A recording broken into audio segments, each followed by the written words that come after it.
The letter came on a Tuesday.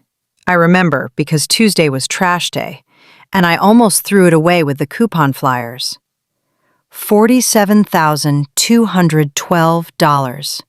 That was the number. Not a house, not a car. One fall in my own kitchen, one ambulance ride, 3 days in a hospital bed, and a number bigger than what I'd saved in 11 years of putting money away after Jim died. I sat down on my own kitchen floor, in the exact spot I'd fallen 3 weeks before, and I laughed. Not because it was funny, because I didn't know what else to do with my body. That's when I started asking myself a question I never thought I'd take seriously. What if I just left? I taught 3rd grade for 34 years. Dayton, Ohio. Same school district the whole time.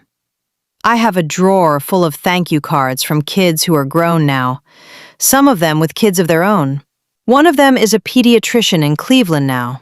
I like to think I had something to do with that, even if it was just teaching her long division. Jim was a machinist. We weren't wealthy, but we were careful people. We paid off the house by the time we were 50. We took one real vacation a year. Usually the Smoky Mountains, sometimes the coast. We didn't buy new cars. We clipped coupons even after we didn't strictly need to, because that's who we were. When he died of a stroke 6 years ago, on a Thursday morning while I was at the grocery store, I told myself I'd be fine. I had the pension. I had Social Security. I had the house free and clear. I had a plan. The kind of plan you build for 40 years and trust like scripture. I thought fine was a permanent condition. I found out it isn't. It was a Sunday morning. I was reaching for a mixing bowl on the second shelf. Nothing dramatic, nothing you'd put in a movie. And my foot caught the edge of the rug. I went down hard on my hip, and for a few seconds I genuinely didn't know if I could get back up. I called Danny. Not 911, because some part of me was already doing math about the cost of an ambulance before I'd even stood up. He made me call anyway. The ambulance ride alone was $2,800. I found that out later, buried on page 4 of an itemized bill that was 14 pages long. 14 pages for one fall. Physical therapy consult, $340. Facility fee, $6,100. I didn't even know what a facility fee was. Nobody explained it to me at the hospital. It just appeared, like a tax on being scared. Danny came the next weekend and sat with me at the kitchen table, going through it line by line, his coffee going cold. He kept saying, "This has to be a mistake, Mom." It wasn't a mistake. It was just the price. For 3 weeks, I told myself I'd manage it. I'd call the hospital, set up a payment plan, tighten my budget the way I always had. I'd done hard math before. I raised a son on a teacher's salary. I know how to stretch a dollar. But the math kept landing in the same place. If I paid this bill in full, I'd have less than $14,000 left, at 68, with a body that had just proven, without asking my permission, that it could betray me over a mixing bowl. I started having a thought I was ashamed of. I don't want to fall again in this country. Not because Ohio did anything wrong to me. I loved my life there. Loved the maple trees on Elm Street turning in October. Loved my church group. Loved the diner where they knew my order. It was that I couldn't afford to be fragile here anymore. My own body had become a financial liability, and I didn't know how to live inside that thought. It was Danny, of all people, who brought it up first. Half joking, the way you joke about something you're not sure is a joke. He'd seen something online about Americans retiring in Southeast Asia. "Mom, you could sell the house and live like a queen somewhere for what this bill cost you." I told him that was ridiculous. I hung up feeling almost insulted on Jim's behalf, like leaving would mean abandoning everything the two of us had built with our hands and our overtime hours. But that night, I looked it up anyway, just to prove him wrong. I didn't prove him wrong. I found forum after forum of people my age, Teachers, nurses, machinists like Jim, who'd done exactly what Danny described. And none of them sounded like they were bragging. They sounded relieved. The fear of telling people. Here's what nobody tells you about a decision like this. The hardest part isn't the paperwork. It's telling the people who love you. My sister Peg thought I'd lost my mind grieving Jim and made me promise to see a doctor before I did anything rash. My church group went quiet when I mentioned it, the kind of quiet that says more than words. One friend, Marilyn, actually said, "So you're just giving up on America?" I didn't have a good answer for her that night. I do now, but I didn't then. I sold the house in April anyway. Cried the entire final walkthrough. Not for the walls, for the ghost of Jim carrying in the Christmas tree every December for 29 years, right through that same front door.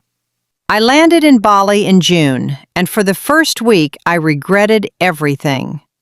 The heat was suffocating in a way no Ohio summer had prepared me for. I couldn't read a single sign. A man at the market quoted me a price I now know was triple what a local pays. And I paid it anyway because I didn't know how to say no in a language I didn't speak. I got lost twice trying to find my own rental, on foot, in 90-degree heat, crying behind sunglasses so the tourists wouldn't see a grown woman falling apart over a wrong turn. I sat in my rented room that first night, jet-lagged and sunburned, and thought, "Carol, what have you done? You're 68 years old and you don't know where you are." The turning point wasn't dramatic. It was a woman named Wyan who ran the small warung down the road from where I was staying. I went in every morning for coffee because it was the one place I could point at what I wanted instead of pronouncing it. On the fourth morning, she sat down across from me. Just sat down, uninvited, the way I never would have back home, and asked in careful English why an old woman was always alone. I told her about the fall, about the bill, about Jim. I hadn't said his name out loud to a stranger in years, and it came out of me before I could stop it. She didn't say, "I'm sorry." She said, "Here, if you fall, the doctor comes to your house before the ambulance does anywhere." I didn't believe her, not yet. I'd believed things before. I'd believed I was fine once, and I'd been wrong. I want to be honest because Wyan's Warung wasn't the whole story. 2 weeks later, I was nearly scammed by a villa manager who wanted a full year's rent in cash, up front, no contract. Something in my gut, 34 years of reading children's faces when they were lying about homework, told me not to. I walked away and lost the $40 deposit I'd already handed over. It stung.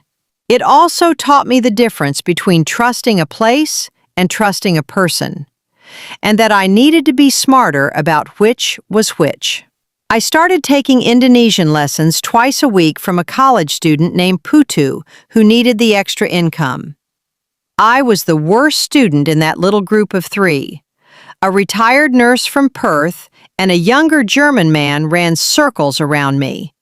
But Putu never once made me feel slow. He'd just say the word again, patient as I used to be with my own third graders, sounding out necessary for the 100th time. By month 4, I could order my own coffee. By month 6, I could apologize to a fruit seller for haggling too hard, and mean it in her own language. It sounds small. It didn't feel small. It felt like proof I still had room to grow at 68. Which is not something Ohio had ever asked of me. 2 months after that, I did fall again, stepping off a curb, nothing serious, just a twisted ankle. A local clinic saw me within the hour. X-ray, consultation, wrap, medication. The total came to just under $40.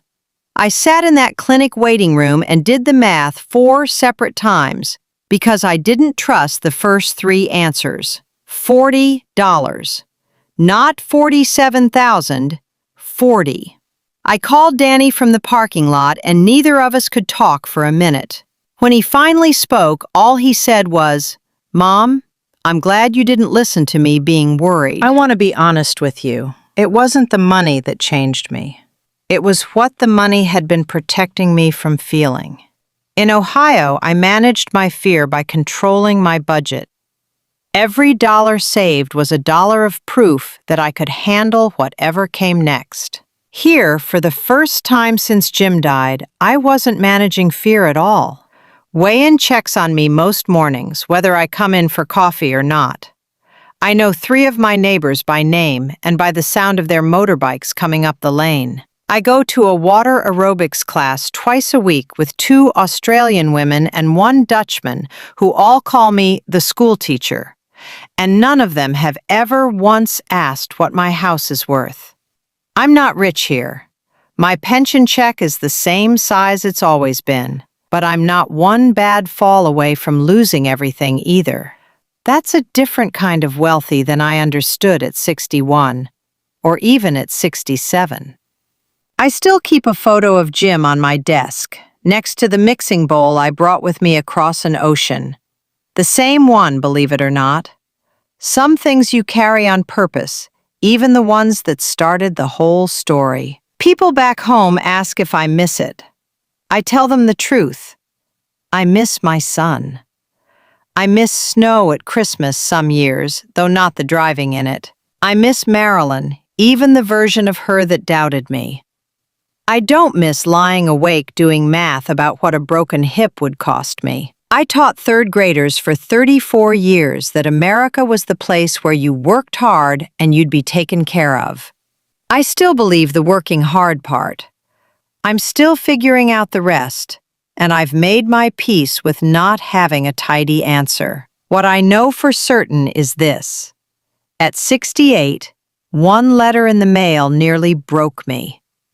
And on the other side of that letter was a life I didn't know I was allowed to have.